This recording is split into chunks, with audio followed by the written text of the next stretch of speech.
Ya udah deh.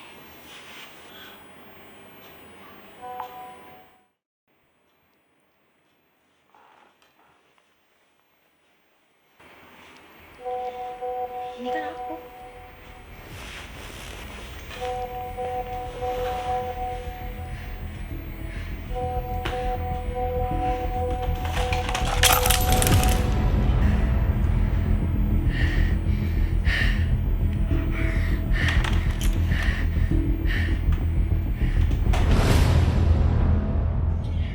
Hai semuanya. Kenalin, kita Yumir, aku Yulia, Aku Mira. kami dari KS-PAN SMA Negeri 2 Sukawati. Hari ini kita akan mengedukasi kalian mengenai virtual sex. Sebagian dari kita pasti nggak asing lagi nih dengan kata virtual dalam virtual sex. Apalagi di masa sekarang semua serba virtual. Contohnya pembelajaran secara daring, hubungan yang virtual. Ups.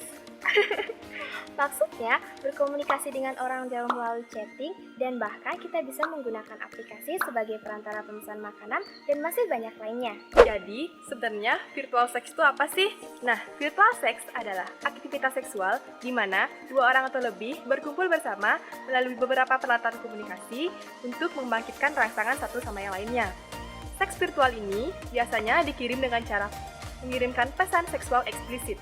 Seks virtual ini menggambarkan fenomena tersebut dan tidak peduli peralatan komunikasi yang digunakan.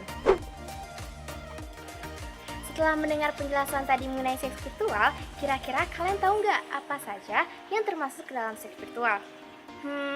Aku kasih tahu ya. Pertama, yaitu stimulasi jarak jauh digital.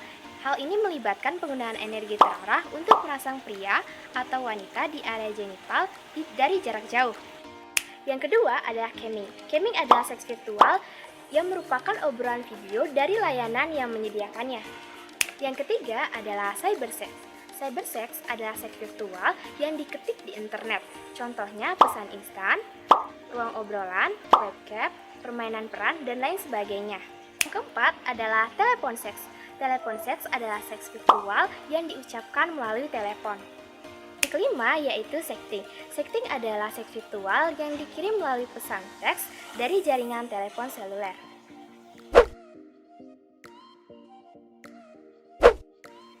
Setelah melihat berita-berita tadi, tentunya pasti ada dampak bahaya melakukan virtual sex kan?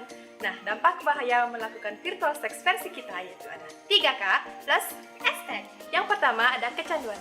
Kecanduan adalah saat tubuh atau pikiran kita dengan buruknya menginginkan atau memerlukan sesuatu agar bekerja dengan baik. Kecanduan terhadap virtual sex akan berdampak pada kecanduan masturbasi. Hal ini terjadi tentu menyebabkan risiko yang perlu diketahui jika dilakukan terlalu sering, kasar, dan bahkan dengan cara yang salah. Luka pada organ intim pada pria, masturbasi yang dilakukan terlalu sering atau kencang akan menyebabkan penis menjadi cedera, luka, dan bahkan menjadi patah. Sedangkan pada wanita, jika masturbasi dilakukan terlalu sering atau kasar, akan menyebabkan vagina menjadi bengkak, iritasi, dan terluka. Bukan hanya itu saja loh, masturbasi dapat menyebabkan penularan penyakit menular seksual. Hal ini disebabkan oleh ketika seseorang menyentuh atau memegang alat kelamin, air mani, ataupun cairan vagina dari penderita penyakit tersebut. Yang kedua, ada kepercayaan diri menurun. Hal ini mengakibatkan kita lebih malas untuk memulai hal-hal baru atau memulai hobi-hobi yang baru. Yang ketiga, yaitu ada konsentrasi menurun. Hal ini membuat aktivitas atau produktivitas kita menjadi menurun. Yang keempat, ada emosi tidak stabil. Hal ini cukup sering terjadi dan dapat mempengaruhi atau mengganggu ke aktivitas kita sehari-hari. Yang kelima, ada terganggunya kesehatan mental. Ini merupakan gangguan serius dan dapat mengubah pola pikir, bahkan mood, juga perilaku seseorang.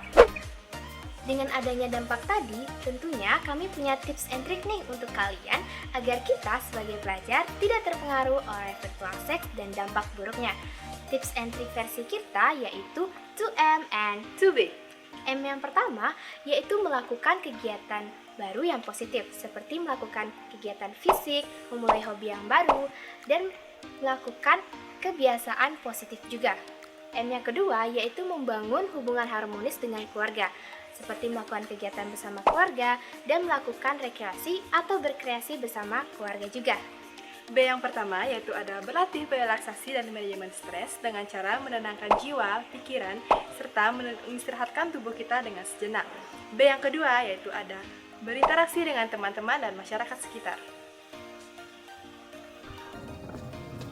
Sebelumnya, kalian udah melihat cuplikan yang ini belum?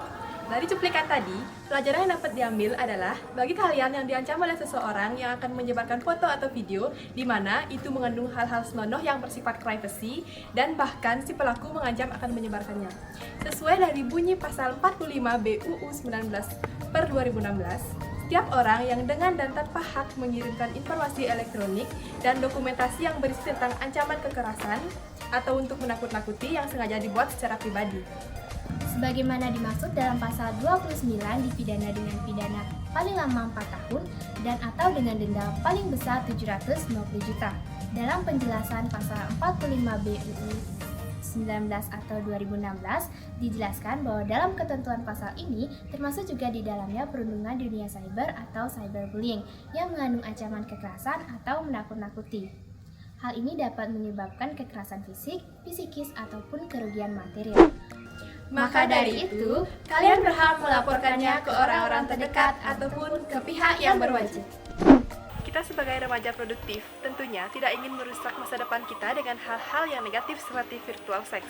Bukan hanya berdampak pada diri sendiri, tapi juga pada keluarga, teman-teman sekitar kita, dan juga di masyarakat.